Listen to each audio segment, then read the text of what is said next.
Hello, YouTube. Oh my gosh, if I could express the frustration I have felt, I have made this video. I don't know.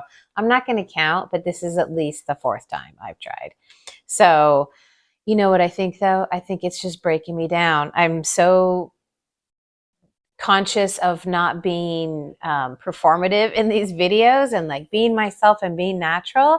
And I think somehow the frustration of doing this so many times, the absurdity of it is kind of going to crack me open and maybe let me get a little bit more loose here. I don't know. Anyway, that's one of the things I'd like for to happen as I get more comfortable here. And if this is your first video here watching me, my name's Holly. Welcome to my channel, I guess.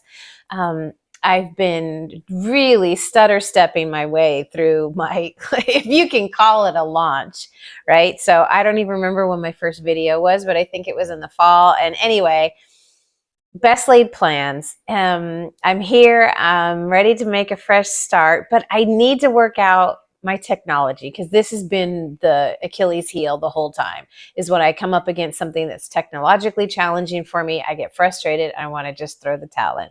But fortunately, Jim at Great Books, Big Ideas tagged me to respond to these 10 prompts, or no, 12 prompts. And I don't know if I'm going to remember where this tag originated, but all credit and thanks to them too. Yeah, I don't think I see it here. So anyway, I'm going to go through this. I'm going to let that be the beginning of this video. If you want to hang around and hear my answers to Jim's tag on BookTube behind the scenes, then stick around. And if you're not interested in what I've been up to in the reading world, then after I do the reading tags, you could always take off. But anyway, stick around for a little bit and see what you think. And if you haven't already subscribed, I hope you will. I hope you'll come back. I would love to start building a community here. That would make me really happy. All right, and I'll tell you more about me through the video in case you don't, in the case this is your first video with me. Okay, I'm going to get comfortable. I'm going to get loose, and I'm going to remind myself to just have fun because, you know, one of the things that I was not really expecting with making these videos is having to look at myself up close at my current age. I don't, you know, other than when I'm doing my makeup or my hair, or I just don't really see myself this much. And it's kind of weird to watch myself age. So anyway, that's always kind of in the background. So I'm just going to cut loose and have fun and let go. And let's answer these questions. All right, the prompts. Number 1, when recording a post, do you read from a prepared script, or do you refer to notes or a broad outline, or do you speak extemporaneously? It's almost all in the moment. I don't write anything down. I have in the past, but I just ended up ignoring. I had like a list. I ended up pretty much ignoring that. Much better just spontaneous in the moment, which is pretty much how I teach my yoga classes. So yeah, I've been a yoga teacher since, let's see, what year did I start? I always get tripped up on this, 2011. And yeah, here we are all these years later. I just fell into this career. Anyway, the yoga classes, that's how I teach. I just maybe come with a general idea. Same with these videos. I come with a general idea, a stack of books, and then I just kind of speak. Number 2, do you edit before you post? Deleting hems and haws, misspeaks, mispronunciations, and other common public speaking foibles. I don't. I don't really think I've edited much so far. I really want, I mean, I do want to do different kind of videos. I would like to do vlogging, but I want this kind of video where I talk about my books, just a general catch up, to just be one take, right? Like just start and stop and no big editing other than, you know, very ending, very beginning. So no, at this point I haven't, but we'll see how things go. What's the next one? Number 3, have you ever edited a post after posting? Have you ever deleted an entire post? No to the first question. I have never edited after posting. But the second question of number 3, have you ever deleted an entire post? Yes, I had. I had quite a few problems with my audio for a while there. There was like 3 or 4 videos where nobody could hear me. And so I had to work through that, and I ended up taking those videos down. Number 4, are there certain topics you avoid, things you regard as too personal? Yes. Or too controversial? Yes. I mean, I'm not super avoidant, but I'm also, I don't like conflict or confrontation, and I'm not here for that. I'm here to just sort of chronicle my life and do it through books and other memories. And I'm not really going to try and be controversial unless I have some sort of like awakening and something new pops open in me. We'll see. Number 5. Do your posts include graphics, special lighting, music, fast cuts, or other design enhancements? My husband made me an intro and an outro, and I think he sticks in little like subscribe and like. Um, we haven't done that many videos like that. Maybe this will be the third or the fourth. So we've begun to implement that, but other than that, there's nothing fancy going on here. I have a collection of floor lamps around me. I'm using what I have. I don't have special lighting. So yeah, there's not a lot of fancy stuff going on here. If I had fancy lighting, I'd be lighting myself, to look great. But anyway, we're back to how I look. It's obviously a thing for me when I'm making these videos. Okay, number 6, I find this list a little hard to read. I keep getting lost in it. Do you have a target number of posts each week? I mean, that's just, at this point, the answer to that question is just ridiculous because, yeah, I had an idea, but then I just never did it. And it's been like once a month for the last 3 months. So hopefully I get to the point that I'm doing it at least once a week. Are there certain theme posts you contribute to regularly, such as Poetry Thursday or What Are You Reading Wednesday? I haven't done either of those or anything like that. I don't think. I might have done some kind of targeted video in the beginning. There was somebody that I kind of connected with here who then disappeared. And I might have done something during that little phase, which was just a couple weeks. But other than that, no, not really. I might try Poetry Thursday. In my other attempts at making this video, when I answered this question, I said twice, at least of the 3 or 4 times, that I think it requires a level of vulnerability to read poetry. And I'm not sure if I can get that vulnerable. Like, I don't need to be like dramatic about it, but I don't want it to come out wooden. So that might be a goal. I'm not sure whether I'll get there. I do what I'm reading when I do these videos, and I don't think I could make it happen only on Wednesdays. Number 8, how important to you is the number of your subscribers? Oh, well, since there's like 30 right now, maybe I've lost some. Obviously at this point, it's not that important to me. I'm just learning, and it feels better for me to be kind of, treading water, as it were, through these first videos with a smaller audience. So thank you to those of you who are sticking around and who have been here for now a little while. I hope to evolve into something, that you really enjoy watching, and we'll see where all this goes. Is there a target number you're hoping to reach? Yeah, of course. I mean, 100. At this point, I'd be happy with 100, and then all the milestones, right? 500, 1,000. Ultimate goal? I don't know, but I don't know that I'd be comfortable if it like totally blew up. I don't think there's any danger of that happening, but I also probably wouldn't be comfortable with that. Really struggling to find my place in this list every time I look away. If you don't hit your target, would you consider dropping out of BookTube? Only if I wasn't enjoying it anymore. Are your posts designed to attract new subscribers? No. Are you distressed if you lose subscribers? Nope. Do you always respond when tagged? This is my first tag. But, and it was so funny because right after I realized the video that I made yesterday was another dud, I went to YouTube for some reason, and Jim had posted a new video. Jim from Great Books, Big Ideas, who tagged me for this one. And he's already done another tag, and I haven't even responded to this first one yet. So I love the tag he did today. It was about books that correlate with high school. So I'll be doing that one too if I can ever make another video. And why did I even start saying all that? Do I always respond when tagged? Well, this is the first one. So yes, I do. Do you respond to viewers' comments? Yes, always. Are your responses lengthy or only thumbs up, thumbs down? They're not just emojis. Maybe I have done that, but no, typically I write something back, a couple of sentences.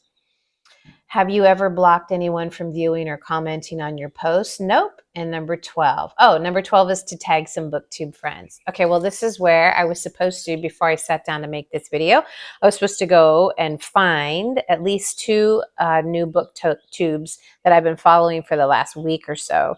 And did I do that? No. So I'm going to find those channels, and those will be at least 2 of the tags. I don't really have too much of a circle here yet. So, and I can't retag Jim. So I'll figure it out. I got a couple others. We'll see what kind of list, because I don't want to just randomly pick people, or super randomly anyway. So I will see if I can come up with at least 5, because 2 I know of. And the 2 that I'm thinking of right now, I'm enjoying following your channel so much. They're both young guys. I think one of them's told us his age. Like early 20s. I'm not sure, but they're both right around that young adult age. And as a 55-year-old woman, it's really interesting to see, and to see books that they're picking up that, you know, I read at some point. They are much more well-read than I. So anyway, it's really fun to watch somebody who could, maybe my grandchild, be into books, and to see what they choose and how they comment and how they view those books. It's really interesting. So that will be fun to include them in a tag. And that concludes this portion of the video. I'm going to move on to the things I've been reading and a couple things that I've been finishing, and try to think if there's anything else that I talked about in this video in my other attempts that I want to make sure I get across here. In my life, I've just been filling in some new space as I let go of one of my teaching jobs, which was an in-person class 3 times a week. And there was a lot of stress and commotion and scheduling nonsense that went on with that whole situation that I just decided I needed to free myself from. And I think I talked about this in at least one other video. So anyway, I'm totally pulled out of that situation now. I teach exclusively from this space, although all this furniture moves, from home. And the people that used to come to my in-person classes, a nice number of them have come over to join me online. So that's been really great. And I've been getting used to that new flow, and it requires more discipline when I'm home more. So now I really have to focus up and work on all my projects, because I have a lot of stuff to put up on the internet and sort of get my whole yoga thing expanded to a wider audience. The books that I'm reading, well, maybe I'll start with this one, because this book, Free Your Fascia by Dr. Daniel Fenster, kind of replaced Ziggyology. And I talked about Ziggyology in a past video. It's sort of the lead up to Ziggy Stardust, what it's been so far. Now we're getting to David Bowie being in his late teens, early 20s, and sort of watching how things evolve. I've already talked about this book, so I won't go into too much of the same detail that I've already talked about, because I haven't gotten much further, because I started doing what I call sort of my morning reading for classes. So this is the book that I'm reading right now, because I had this like flash insight, intuitive moment. I thought of a certain meditation, and I thought about how it would correspond to fascia. And I always like taking the things that are a little bit more esoteric, mystical, like, you know, guided meditations, and link them up to science, so that it has, I don't know, some weight if there's people who are coming to class more for the physical of it. And if you're coming to my classes for esoteric and subtlety, I try to satisfy my own interest, and I'll always include that in my classes. All that to say that my download of this meditation idea made me, encouraged me to buy this book. And so this is the book that I have been reading in the morning. You can see I'm not very far into it, but that's kind of because I stopped, take notes, write how I think it will work into a class or something like that. And I'm also, in the morning, I tend to be kind of distracted and foggy headed. So it's a good time to read, but it's not a good time to read a lot. So Ziggyology has taken a little bit of a back seat, but I'm getting towards halfway finished. So I should dig back in and make sure I don't lose interest in this book, because it's a great book, and it's by Simon Goddard. I am more than halfway through Varjak Paw, and what an arc of a story this has been for me. Because when I first saw this book, it was because Paul Mars, and I always say this, I hope I'm saying his last name right. Paul, I will put a screenshot of his channel or something around here. I think he found this in a book haul. I think he found it in a charity shop or something like that. And it really caught my eye. But when he said the title out loud, he said Varjak Paw. I was like, wait a minute. This reminds me of Breakfast at Tiffany's, because George Papard's character is named Paul Varjak. And at one point, Paul and Holly Golightly go to the library, and Holly is excited to see his one published book in the card catalog. And she's looking through and she finds his card and she says, Varjak Paul. And so when Paul said Varjak Paw out loud, that's where my mind went. And I thought, well, like that just seems like such Varjak seems like such an exceptional, like, anyway, it just seemed like too much of a coincidence. So I got this and I didn't follow up on the Varjak Paul thing at all. I thought maybe it would say something in the book, but it doesn't. And I looked at what year it was published, because I thought, well, maybe that's why. Maybe it's, anyway, it's definitely from after. It says text copyright, but I feel like that means it's an older story, like it was published before 2003.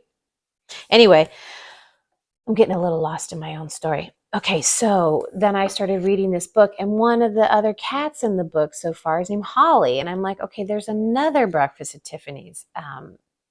Whatever, coincidence.